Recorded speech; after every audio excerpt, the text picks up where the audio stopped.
Hello everyone, मेरा नाम है doctor Viren Patel, founder of smile plus hospital. Welcoming you all to our new official YouTube channel which named Smile Plus Dental and Aesthetic Hospital. Here at Smile Plus, we provide top quality professional care for your health and comfort with advanced technology, modern infrastructure and experts doctors team as well as hygienic environment. So अगर मैं smile plus की journey के बारे में बात करूँ तो we have started our clinic with one single dental chair in 2009 and right now in 2024 हमारे पास 7 dental chair in which each and every expert doctor team available और 2 हमारे पास यहाँ पे स्किन और एस्थेटिक केयर की चेयर. सो अगर स्पेशली मैं NRI patient के बारे में बात करूँ तो we have online consultation also. That patient basically उसका इंट्राओरल हमें जो भी फोटोग्राफ है वो दिखाएगा, अगर पॉसिबल है तो वहाँ एक एक्सरे निकलवा के दिखाएगा. पेशेंट जैसे ही यहाँ आता है मैक्सिमम 3 to 5 डेज में हम उसके आराम से फिक्स दांत दे सकते हैं. अगर उसकी ट्रीटमेंट 3 से 5 दिन अगर चलती है तो we are giving a complimentary 5-star stay also, particularly for NRI और जो राजकोट से काफ़ी दूर से पेशेंट आते हैं उसके लिए. हेलो फ्रेंड्स, मैं हूँ doctor Neelam Patel from smile plus dental hospital. Since 14 years paediatric dental practice ही कर रही हूँ, इसलिए मैं आज सबको मेरा एक्सपीरियंस और मेरा नॉलेज आपको शेयर कर रही हूँ. बहुत सारे पेरेंट्स आते हैं, हम उसको एक्सप्लेन करते हैं कि ये दांत में इतनी सड़न है तो इसमें रूट कैनाल थेरेपी करवानी पड़ेगी. तो पेरेंट्स का पहला क्वेश्चन ये रहता है, इतने छोटे बच्चे को रूट कैनाल करते हैं, कैसे करेंगे, क्या करेंगे, इसको दर्द होगा. अगर दांत में सड़न है तो उसका सॉल्यूशन करना पड़ेगा. क्या क्या ऑप्शंस है वो अपने डेंटिस्ट को डिसाइड करने दीजिए.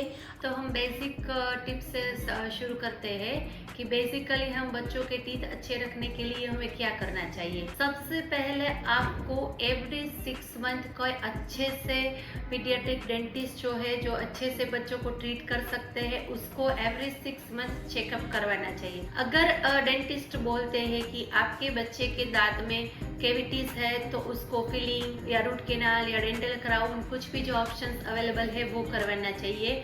आपके बच्चे के दांत में सड़न कितनी डीप है, कितने लेयर तक है, उस हिसाब से डिसाइड होता है कि उसमें कौन सी सारवार करेंगे. There are so many options for the treatment of deciduous teeth.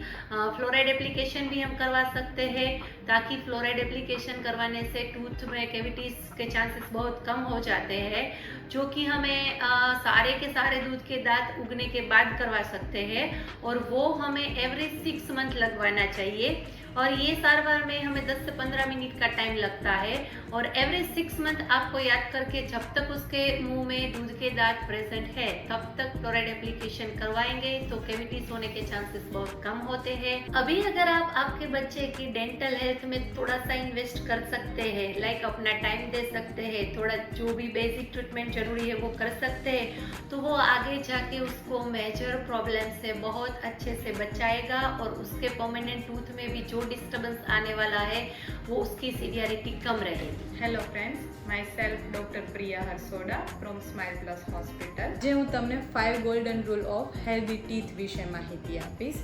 તો ફર્સ્ટ રૂલ છે બ્રશિંગ કરવું જોઈએ. હવે જનરલી બ્રશિંગ 2 ટાઈમ્સ કરવું જોઈએ, સવારે અને રાતના સૂતા પહેલાં. બ્રશિંગ માટે જનરલી અમે ફ્લોરિડેટેડ ટૂથપેસ્ટ રેકમેન્ડ કરતા હોઈએ છીએ. ફ્લોરિડેટેડ ટૂથપેસ્ટ શા માટે? તો તેનાથી કેરીઝ પ્રિવેન્શન એટલે કે ભવિષ્યમાં થતા સડા અટકે છે. બ્રશિંગ હંમેશા દાંતની અંદરની સપાટી, બહારની સપાટી, તાળવા બાજુ બધેથી કરવું જોઈએ. સેકન્ડ રૂલ છે ફ્લોસિંગ. ફ્લોસિંગ શા માટે? ફ્લોસિંગ જનરલી દાંત અને પેઢાની વચ્ચેથી કચરો કાઢવાનું કામ કરે છે, જેના કારણે દાંત અને પેઢા સારા રહે છે અને ભવિષ્યમાં પેઢામાં જે રોગ થવાના છે તે અટકે છે. થર્ડ રૂલ છે બેલેન્સ ડાયટ, જેમાં આપણે લીલા શાકભાજી, ફળો, ડેરી પ્રોડક્ટ્સનો ઉપયોગ કરવો જોઈએ. દાંતને સારા રાખવા માટે શુગરી એટલે કે ગળ્યા, એસિડિક અને સ્ટીકી ફૂડ્સને અવોઇડ કરવા જોઈએ અને જો ખાઈએ છીએ તો બ્રશ અને કોગળા જરૂરથી કરવા જોઈએ.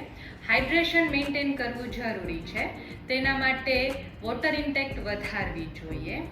ફોર્થ રૂલ છે કે દાંતને પ્રોટેક્ટ કરવા જોઈએ. ઘણાને નેલ બાઇટિંગ કે આઈસ ચ્યુઇંગની હેબિટ હોય છે, જે અટકાવવી જોઈએ. ઘણા એથ્લેટ્સ છે કે સ્પોર્ટ્સમેન હોય છે તેને માઉથ ગાર્ડનો ઉપયોગ કરવો જોઈએ.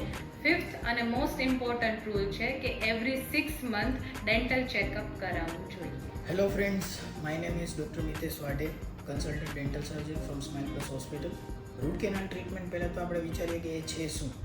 રૂટ કેનાલ ટ્રીટમેન્ટ એટલે સાદી ભાષામાં કહીએ તો દાંત બચાવવાની મૂળિયાની સારવાર. પહેલાંના જમાનામાં લોકો જરા પણ દાંતમાં દુખાવો થતો એટલા માટે દાંતને કાઢી નાખતા, પણ અત્યારે એવું નથી. Because of advance technology and systems we can save your tooth. આપણે એ દાંતને બચાવી શકીએ છીએ.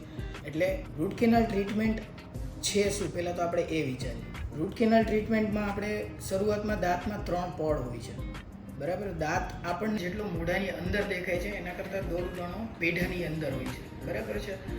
મોઢામાં જે દાંતનો ભાગ દેખાય છે એને આપણે દાંતનો ક્રાઉન પોર્શન કહેવાય, અને જે પેઢાની અંદર હોય છે એને દાંતના રૂટ્સ કહેવાય, મતલબ ટૂથ રૂટ્સ કહેવાય. હવે રૂટ કેનાલ ટ્રીટમેન્ટની જરૂરિયાત ક્યારે પડે આપણે એના વિશે વિચારીએ. જ્યારે તમને દાંતમાં કોઈ ઇન્ફેક્શન જનરેટ થાય છે અથવા તો તમારા દાંતની જે નસ છે એ ઇન્ફ્લેમ્ડ અને ઇન્ફેક્ટેડ થાય છે, ત્યારે આપણે રૂટ કેનાલની જરૂરિયાત પડે છે. રૂટ કેનાલના સાઇન્સ અને સિમ્ટમ્સ શું હોય એના વિશે વિચારીએ.